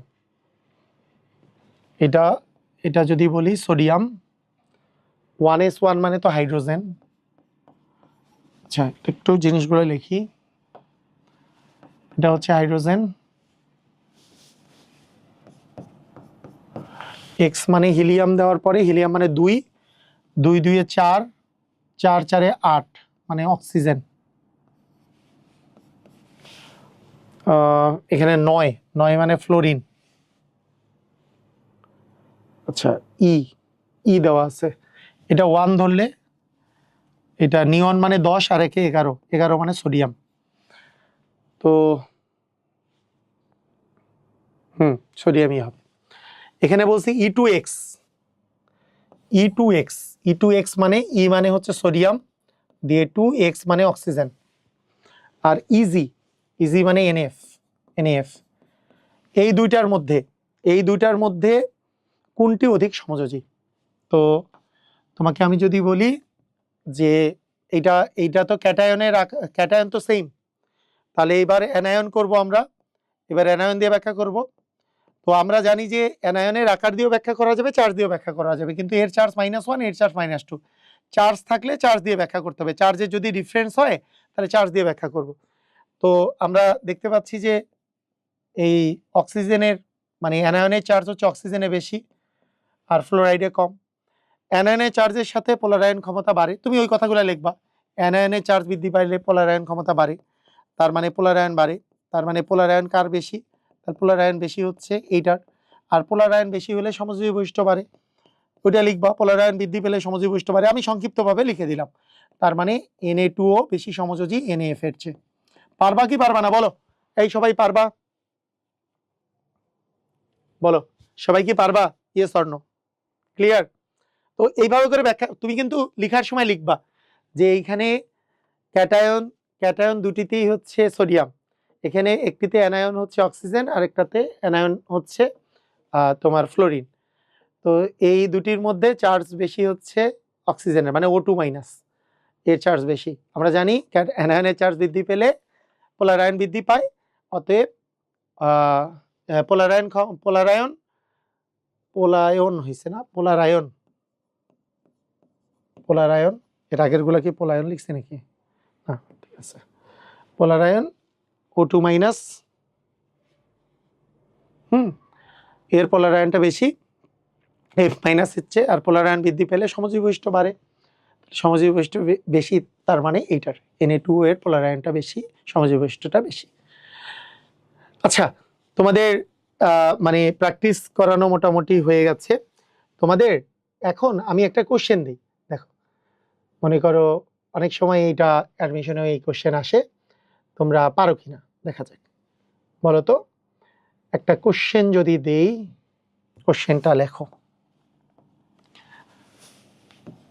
তোমাকে বললাম AgF, AgCl বর্ণহীন,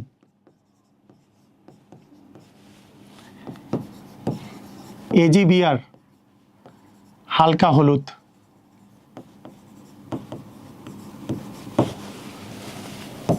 AgI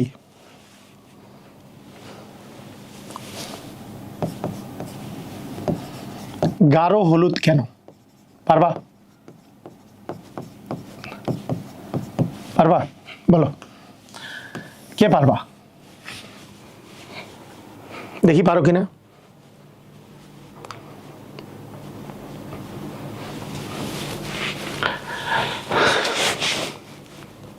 অ্যান্সার কি হবে?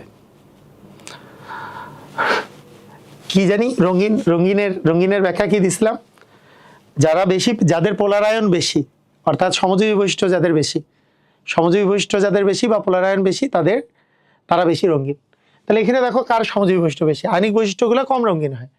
তাহলে প্রথমেই আমরা বলবো কি AgF, AgCl, AgBr এবং AgI, এগুলোর মধ্যে আমরা যদি বলি ক্যাটায়ন তো সেম, ক্যাটায়ন বলবো একই। এখানে অ্যানায়ন আলাদা, অ্যানায়ন উপর থেকে নিচে, অ্যানায়নের আকার এখানে আসবে। তো অ্যানায়নের আকার কার বেশি? এটার চেয়ে ক্লোরাইড বেশি, ব্রোমাইড আরো বেশি, আয়োডাইড আরো বেশি। এবং অ্যানায়নের আকারের সাথে কি আসে? পোলারায়ন বৃদ্ধি পায়। এই পোলারায়ন বৃদ্ধি পাইলে সমযোজী বৈশিষ্ট্য বাড়ে এবং আকার মানে ওগুলো বর্ণ রঙিন হয়। পোলারায়ন বাড়লে তার মধ্যে রঙিন হয়, এরা হচ্ছে রঙিন হয়। তার মানে তোমরা বলতে পারবা যে AgF এর পোলারায়ন কম, তার চেয়ে AgCl এর বেশি, AgBr এর আরও বেশি, AgI এর আরও বেশি, এবং পোলারায়ন বাড়লে আমাদের সমযোজী বৈশিষ্ট্য এবং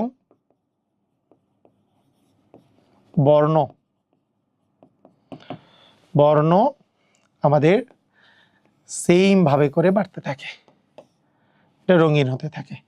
এই কারণে এইটার প্রথম দুইটার বর্ণ হচ্ছে সাদা বা বর্ণহীন, এটা হচ্ছে বর্ণহীন, তারপরেরটা হালকা হলুদ,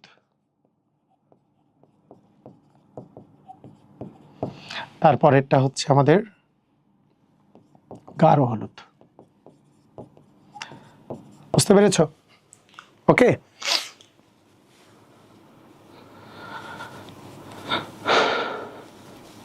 পারবা? তাহলে আমরা আরেকটা জিনিস আমি তোমাদেরকে একটু বলি, এখন বলো দেখি, যে আমরা একটু আগে যে আয়নিক পটেনশিয়াল পড়ছিলাম, আয়নিক পটেনশিয়ালটাও যে বুঝিয়েছিলাম, আয়নিক পটেনশিয়াল জিনিসটা যে বলেছিলাম, যে আয়নিক পটেনশিয়াল কাকে বলে বললাম না তখন? আয়নিক পটেনশিয়াল কোথায় বলেছি? আয়নিক পটেনশিয়াল, এই যে আয়নিক পটেনশিয়াল আমি বলেছিলাম না, পোলারায়ন ক্ষমতা বা আয়নিক পটেনশিয়াল। তাহলে আয়নিক পটেনশিয়াল মানে তো পোলারায়ন ক্ষমতা, যার পোলারায়ন ক্ষমতা বেশি, তাহলে তার কি আয়নিক বৈশিষ্ট্য বেশি নাকি কম? পোলারায়ন ক্ষমতা বেশি হইলে সমযোজী বৈশিষ্ট্য বেশি।